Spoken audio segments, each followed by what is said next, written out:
Hello, this is RICKY, the YouTube Tech Guy. Hey guys, so today we are doing the hands-on with the Note 10 Plus 5G model. So this one has all of the reflective parts of the regular Plus, but this is the 5G variant. Now you might be wondering, what is the difference between this one and the regular Note 10 Plus? Well, 5G, not 5G. That's it.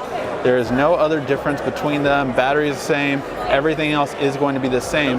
So if you want a 5G model, you have that here. Other than that, the regular Note 10 Plus will be identical in every way to this same screen size, same battery. You have everything you need. Let me know what you guys think. Are you guys going to go for the 5G variant, or are you going to go for the standard Note 10 Plus? Let me know in the comment section down below, and let me know which phones you want to see this compared to as well.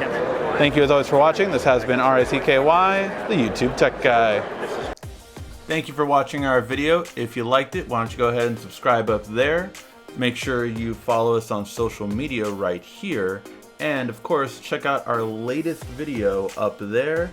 And right down here, you're going to find the perfect video for you. Or at least that's what YouTube tells me. Thanks again.